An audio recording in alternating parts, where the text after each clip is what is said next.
Hello! This evening we're taking a look at the Milviz Cessna 310R in Microsoft Flight Simulator.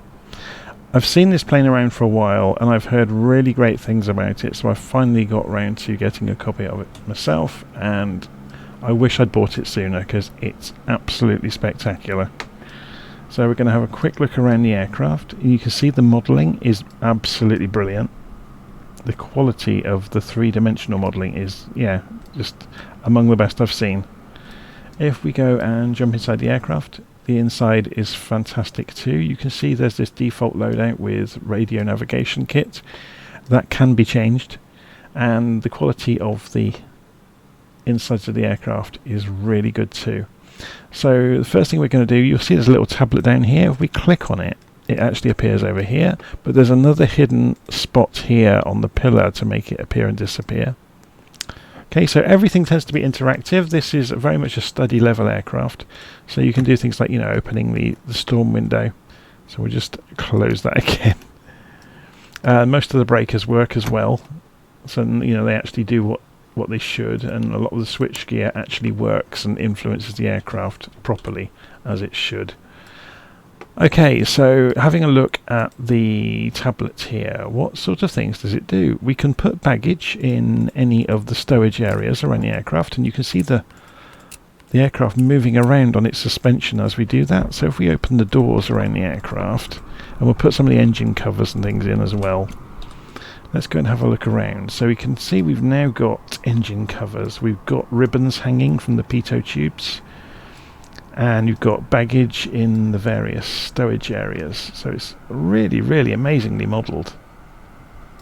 So if we go back in and go back to configuration, we can remove all those bags and close all the doors and remove all the covers. So we're going to take it for a flight and see how we get on. Now I'm going to completely admit I've not read the instructions for this yet, so we'll see how we get on. But before we do that, let's have a quick look. In services, obviously you can set up the fuel and you can wash the aeroplane. So you can have it so over time this aircraft gets dirty. So you can see wear and tear is appearing on all the panel lines and everything everywhere. But beyond that, what really interests me is in options, you can have this realism around individualization and system failures. So you could have things that, perhaps don't quite work as they should in the cockpit. And again, it's going to be for you to learn what works in your particular model. So if you have individualization, it could be, there's something slightly not right about the airplane, or, that needs fixing, but isn't, a braking feature. Okay, so also you get choice of the radio kit. So I said earlier, that there was the radio navigation kit was the default. You can put glass cockpit elements in, like the GPS, things like that. You can do the G5 instruments as well. If you've got them, you can put the GTN 750 and the TDS in, so you could have the glass cockpit options. And then finally in status, you've got this status of the various elements of the aircraft. So this is simulating wear and tear. So you could have to overhaul it every so often, but it's just simulating, that things don't last forever on an airplane, and you do have to look after it a little bit. Okay, so shall we get this fired up? And I'm going to follow my nose. As I said, I've not read the instructions, so I'm going to follow my nose around the airplane, and I've had a quick scout to see where some of the switches are. So we've got things like the avionics master switches over here, and the light switches are here. So I kind of know where things are. I have no doubt I will get lost at some point. So mixtures all the way forwards, propeller RPM all the way forwards. Crack open the throttles. I haven't found a fuel tank switch, so I'm guessing that must be automatic in some way. Either that or I've got that horrendously wrong and somebody will call me out for it, which I have no doubt. Let's try the control throws while we're here. So the parking brakes work, and there's no point going for flaps yet because we don't have power, but we can go outside and have a look at the basic flight control surfaces. So we've got ailerons, we've got elevators, and we've got the rudder, and that's all working fine. Okay, so we're going to remove the yoke here, It's interesting, we've got like electronic engine readouts here. So first things first, we'll go and turn on the main batteries, which we've just done. We won't go for the alternators until the engines are running, but we will turn on the magnetos. Remembering we've already moved the fuel to rich. We'll try this without the auxiliary pumps. I don't think they'll be needed. Before we actually start the engines, let's go and put on the... That's interesting, the avionics master was already on, and the pitot heat. I don't remember setting those. Okay, let's go for the nav lights and the anti-collision lights, just to warn everybody we're about to start the engines. Okay, so we should be good to go. So we'll go for the right engine. If you keep an eye on that prop over there, we'll hold the button on. And the sounds in this thing are fantastic. So just make sure the sound levels are okay so you can hear them as well. Okay, that's good. And we'll go for the left engine over here and hold the button down. And that's both engines running. And now we'll turn the alternators on. Now we're generating electricity. And we can put the yoke back on. Should we take it for a fly? Okay, so we'll hold it on the brakes here just for a moment. I want to see the engine dials react. So let's go and scoot across in the cockpit. And let's try opening the engines. So I'll drop them back to tick over. So manifold pressure's coming up as we increase the throttle. So we're coming up to 50% throttle. So that's 50%. I'm going to push it all the way through. And the exhaust gas temperatures are rising. Fuel flow is increasing dramatically there as we raised away from 50% throttle. So we'll pull it back. I don't really want to run it at full throttle on the brakes because if it is steady level it will probably damage them. Okay, let's come off the brakes and we're rolling. So let's try sitting up in the cockpit. We get a good view out of the nose, which is excellent. Let's go, before we get to the runway, we'll correct the barometric pressure. Oh, there's somebody pushing back there behind us. We're correcting the barometric pressure, and I've also corrected the compass. I just used keyboard shortcuts to do that. That's D and B on the keyboard that does that, if you don't know. Okay, so we're just going to taxi out. We're not following any procedures accurately. We're just going to go out and have a fly to see what it flies like. So I've heard wonderful things about this, so it's going to be interesting. We'll get flaps to takeoff position. Going for runway 25 at Santa Barbara. We haven't got any air traffic control or anything like that, so there's nothing really to worry about.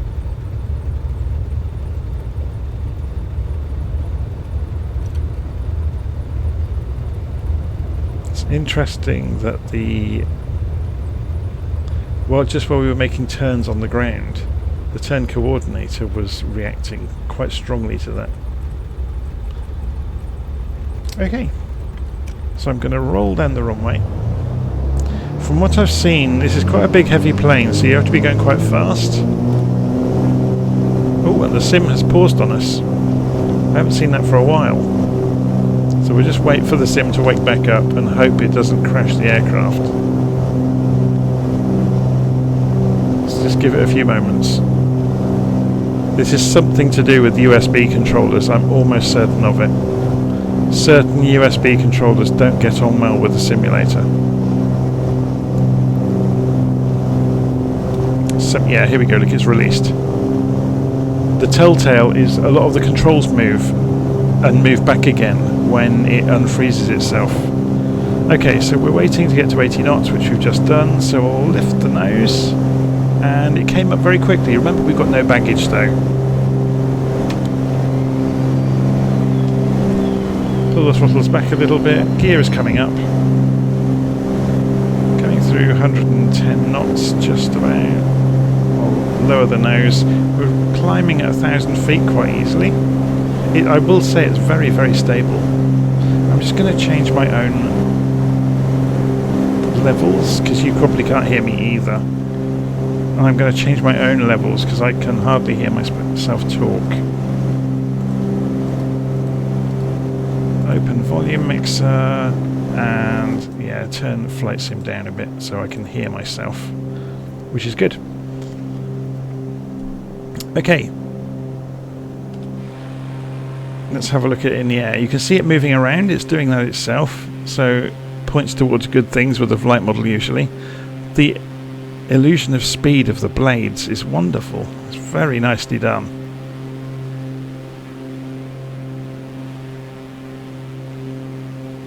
Okay, so if we have a quick look across that little nav map, you can see we're climbing out after taking off runway 25, so we'll turn around to a reciprocal of 70 degrees.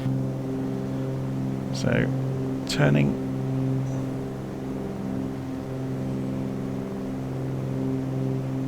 So, still climbing 500 feet a minute. Coming through 1500 feet above sea level. Raise the flaps and look at the speed increasing as soon as we raised the flaps. We're holding level now at about 1500 feet, but the speed is climbing and we're not even at full throttle. If I push it out to full throttle, so it's coming through 90 degrees on the compass, and there's our 70 degrees for the reciprocal of the runway direction. So we'll just level ourselves out. Let's just use the elevator trim and see how the aircraft rolls gently to the left. That could be the wind hitting the tailplane. Let's have a look at the wind on little nav map. So no, that doesn't make sense. The wind is behind us, so the airplane is rolling right. Sorry, rolling left all on its own. So I'm going to give it a bit of aileron trim. If we have a look outside, yeah, it's still doing it. So I'm just feeding in a little bit of trim to stop that happening. So it's coming up through 150 knots. So let's level it out and see how fast it does go in a straight line.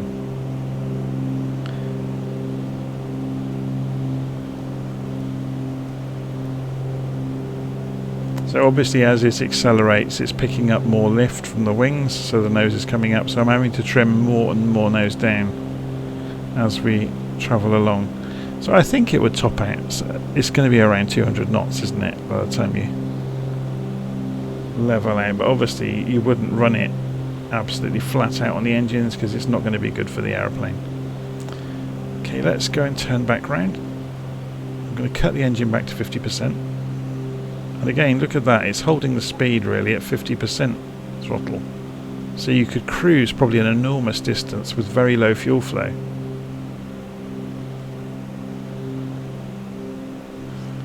Let's have a look around the cockpit. So visibility out of the sides is actually quite restricted. So there's the runway down there. If we do a right turn and then line up, and then we'll see how it behaves on finals.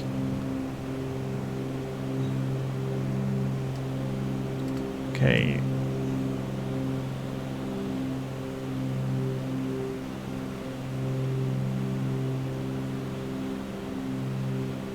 So I'm just easing the throttle back. So it has a klaxon. If you pull the throttle too far back and you haven't got the gear down, you get a klaxon, which is good to know about.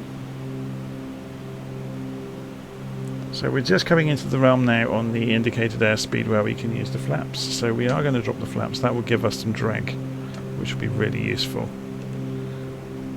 And now we're going to drop the gear as well. You can see the runway out in front of us at Santa Barbara. That's the bigger runway at Santa Barbara. And we're going to come in and we should see that we're coming straight into, or almost straight into, a headwind, which is useful. The speed is slowly coming off, and as I said, this is a big heavy plane, so I imagine we're going to need to hold on to about 100, maybe 90 knots for a smooth landing. I'm already feeding in quite a lot of backstick, but then I trimmed a lot of nose down for the speed we were doing earlier, so it's not a surprise. If we go for more flaps, so we're now on full flaps. Again, I haven't consulted the books. Now you can hear the RPM dropping, and it's dropping like a stone. Look, as soon as we got to 100 knots, the plane started to lose lift. Just like I said, I'd read about this, that it was a big heavy lump, and you really needed to keep it at around about the 100 knot mark. If you got much below that, it starts to lose lift dramatically. So let's come in on the runway. If we'd been going the opposite direction, then we could have used ILS, but the wind's the wrong way for that today. Yeah, that's quite dramatic actually. When you get below 100 knots, it really wants to fall at the floor, which I understand is realistic of the real aircraft.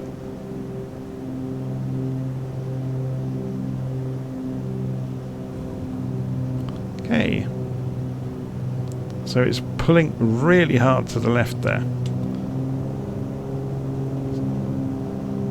Okay, let's just accelerate down the runway again and lift the nose up, start feeding the flaps back out, put the gear up, and we'll go and do some stalls and see how it behaves.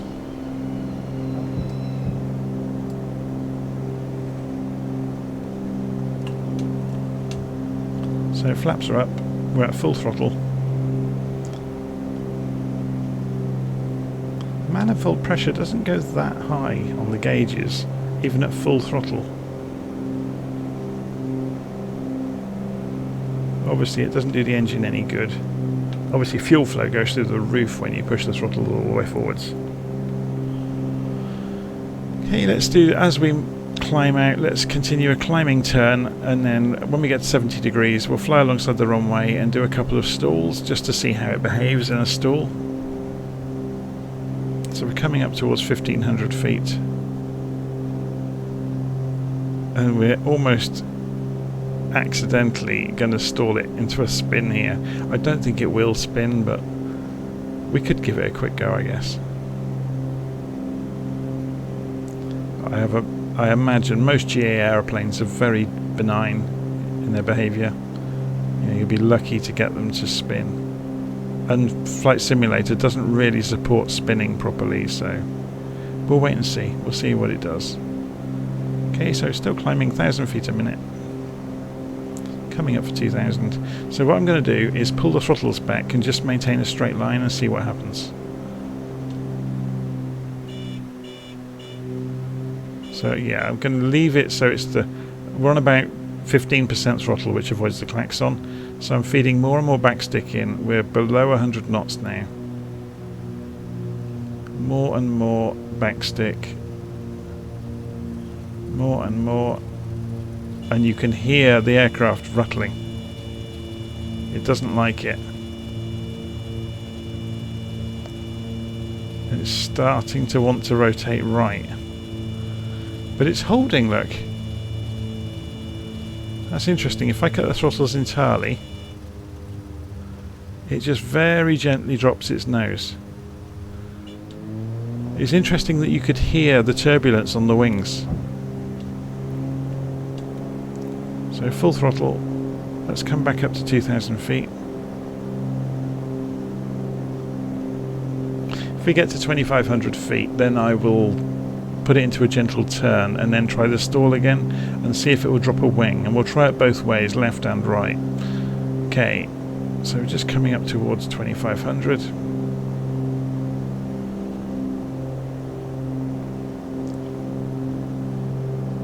Right, let's begin this turn and pull the throttle.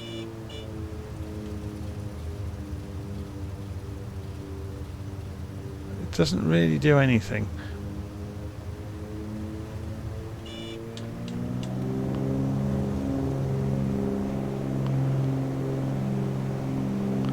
So hold it level. Okay, so turn and climb in the turn, pulling right.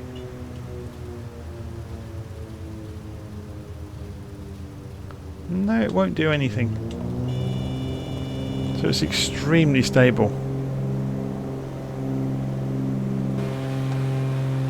So looking at it from outside, it's a gorgeous looking aeroplane. Let's go and turn back round and go in for landing at Santa Barbara.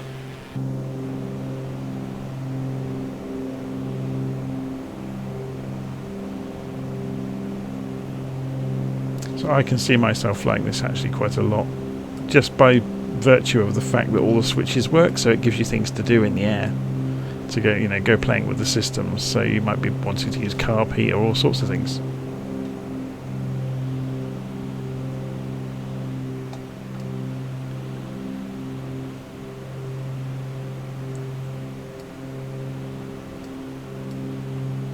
Right, so we're coming in on quite a steep approach. And we're fast. So let's see what side slipping does. So, yep, the speed is bleeding off very quickly in a side slip. So enough for us to get into the realm where we can drop the flaps and introduce some drag. And put the wheels down. So let's see if we can come down from here.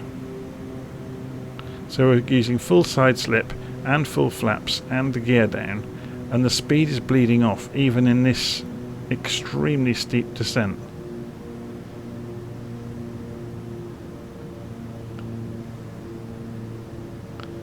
That's incredible.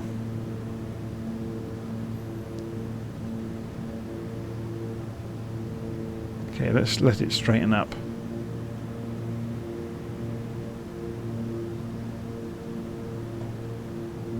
Remember when we got to 100 knots before, it really wanted to fall onto the floor. So we'll stay around about the 100 knot mark. Remembering that as we rotate out, it will try to decelerate. So we need to actually increase throttle. Yeah, you can see it happening.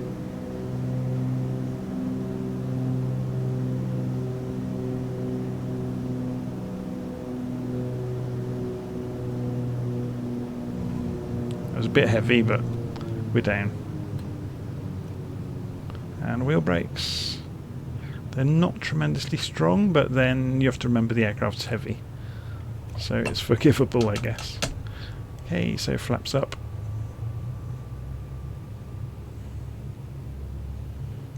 And we'll roll back to parking.